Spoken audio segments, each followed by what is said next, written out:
मनोज बहुत परेशान था। उसे समझ में नहीं आ रहा था कि वो इस परिस्थिति से कैसे निपटे।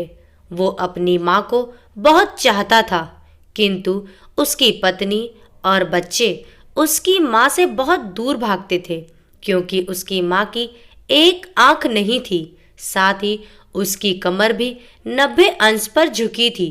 वैसे वह अपना काम सब खुद कर लेती हैं, किंतु फिर भी वो उसकी पत्नी और बच्चों के लिए हमेशा खटकती हैं।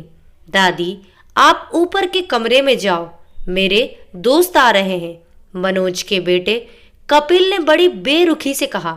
पर बेटा, मैं तो यहाँ बहुत दूर बैठी हूँ, मनोज की माँ ने बहुत प्यार से कहा। नहीं, आप उनके सामने मत रहो, वो मुझे चिढ़ाते हैं, कपिल ने जोर से डांटते हुए कहा। क्या हुआ कपिल, क्यों चिल्ला रहे हो? मनोज की पत्नी कविता ने किचन से ही आवाज लगाई। देखो ना माँ, ये दादी यहीं ड्राइंग रूम में बैठी हैं और मेरे दोस्त आ रहे हैं, कपिल ने शिकायत भरे लहजे में कहा। माँ जी, आप ऊपर चली जाओ, क्यों हम लोगों को लजवाती हो? कविता ने बेटे का पक्ष लेते हुए कहा। बेचारी जया जी चुपचाप उठकर जीने के सहारे ऊपर जाने लगी। कमर झुकी होने के कारण उन्हें ऊपर चढ़ने में बहुत परेशानी हो रही थी, किंतु वो पूरी ताकत से ऊपर के एक अकेले कोने वाले कमरे में जाकर बैठ गईं। मनोज बाजू के कमरे से सब सुन रहा था। उसे कष्ट हो रहा था कि उसकी माँ को अपमानित होना पड़ रहा है, किंतु वह असहाय था। अगर वह कुछ कहता तो पत्नी और बच्चे उसका विरोध करने लगते हैं। दूसरे उनके तर्क भी सही लगते हैं। चूंकि वो एक प्रशासनिक अधिकारी था, उसका सामाजिक स्तर बहुत ऊंचा था। उसकी ससुराल भी एक उच्च घराने में थी, अतः वह चुपचाप इस तरह हर दिन अपनी माँ को अपमानित होते देखता रहता था। रात को मनोज की पत्नी ने कहा, देखो जी, अब कुछ करो। कल कलेक्टर साहब की पत्नी आई थी। माँ जी अपनी देसी धुनधारा में उनसे मिली। मुझे बहुत शर्म आ रही थी, बताते हुए कि ये मेरी सास है। मैंने कह दिया कि दूर की रिश्तेदार हैं, इलाज कराने आई हैं।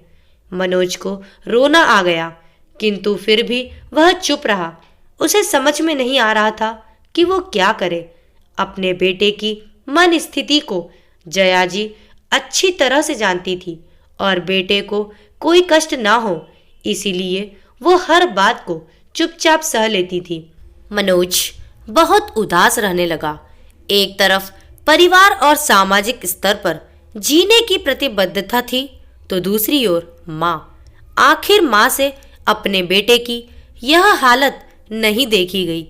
एक दिन उसने अपने बेटे से कहा, मनोज, बहुत दिन हो गए हैं, मैं अपने गांव जाना चाहती हूँ, मुझे वहां पहुंचा दो, मेरा यहाँ मन नहीं लग रहा। किंतु माँ, वहां तो कोई नहीं है, तुम्हारी देखभाल कौन करेगा? मनोज ने आश्चर्य से पूछा। अरे, सब गांव वाले तो हैं, और वो तुम्हारे मामा जी तो उसी गांव में रहते हैं, और फिर हम सारी व्यवस्थाएं कर आएंगे ना। कविता को तो जैसे मन की मुराद मिल गई हो। हाँ बेटा, बहू सही कह रही है, जया जी ने लंबी सांस लेते हुए कहा। मनोज जानता था कि गांव में माँ की देखभाल करने वाला कोई नहीं है, लेकिन अपनी पत्नी की जिद के कारण वह अपनी माँ को गांव छोड़ने पर विवश हो गया। माँ को गांव छोड़कर आते वक्त उसे रोना आ रहा था तथा अपनी बेबसी पर गुस्सा भी आ रहा था, किंतु परिवार, पत्नी और समाज ने उसके इन मनोभावों को दबा दिया और वो सुकून सा महसूस करने लगा। कुछ दिनों के बाद उसके चाचा, जो अमेरिका में रहते थे, आने वाले थे। जब मनोज बहुत छोटा था, उसके पिता जीवित थे, तब वो भारत आए थे और उसके बाद वो अब भारत आने वाले थे। पूरा परिवार बहुत उत्साहित था। अमेरिका से मनोज के चाचा आ रहे थे। अनिल ने जैसे ही घर में कदम रखा, सबने मिलकर बहुत उत्साह से उनका स्वागत किया। क्यों मनोज, भाभी नहीं दिख रही, कहाँ है? अनिल ने उत्साहपूर्वक पूछा। जी वो गांव में रहती हैं, यहाँ उनका मन नहीं लगता, कविता ने सपाट लहजे में उत्तर दिया। अनिल ने मनोज की ओर देखा तो मनोज ने अपनी आंखें झुका ली। अनिल सब समझ गए। बोले, कल हम भाभी से मिलने गांव चलेंगे सब लोग। दूसरे दिन सभी लोग गांव के घर में पहुंचे। देखा कि जया जी को बहुत तेज बुखार है और वो पलंग पर असहाय पड़ी हैं। अनिल दौड़कर जया जी के पास गए, उनके पैर छूकर रोने लगे। जया जी की ये हालत उनकी कल्पना से परे थी। वाह बेटा मनोज, तूने तो नाम उजागर कर दिया। अपनी माँ की ये हालत देखकर तुझे तो शर्म भी नहीं आ रही होगी। अनिल ने मनोज को लगभग डांटते हुए कहा। नहीं देवर जी, मनोज का कोई दोष नहीं है, मैं खुद गांव आई थी। जया जी ने अपने बेटे का बचाव किया। मुझे सब पता चल गया भाभी, आप चुप रहो। क्यों बहू, तुम्हें अपनी सास की कुरूपता पसंद नहीं है? समाज में तुम्हें नीचा देखना पड़ता है ना? अनिल ने कविता की ओर व्यंग से देखा। कविता निरुत्तर होकर मनोज को देखने लगी। आज तुम जिस सामाजिक स्तर पर हो वो इन्हीं के संघर्षों की देन है। और बेटा मनोज, तुम्हें शायद मालूम न हो कि बचपन में जब तुम 1 साल के थे तब छत से नीचे गिरने के कारण तुम्हारी एक आंख फूट गई थी और तुम्हारी रीढ़ की हड्डी में भी समस्या थी। तब तुम्हारी इस कुरूप माँ ने अपनी एक आंख और अपना बोन मैरो तुम्हें देकर इतना सुंदर स्वरूप दिया था। कविता बेटा, इतने सालों तक संघर्ष करके बेटे को प्रशासनिक अधिकारी बनाने वाली इस संघर्षशील औरत की तुम लोगों ने यह दशा कर दी। तुम्हें ईश्वर कभी माफ नहीं करेगा। अनिल की आंखों से अश्रु जलधारा बह रही थी। अब भाभी, आप मेरे साथ अमेरिका जाएंगी, यहाँ इन स्वार्थी लोगों के बीच नहीं रहेंगी।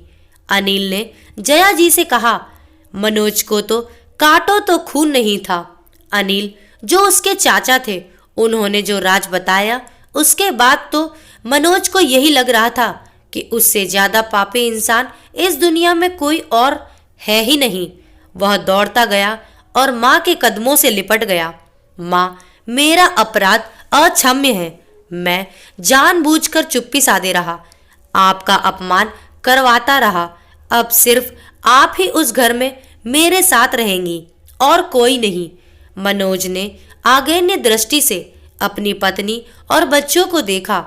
कविता को भी बहुत पश्चाताप हो रहा था, किंतु उसकी हिम्मत नहीं हो रही थी कि वो जया जी से आंख मिलाए।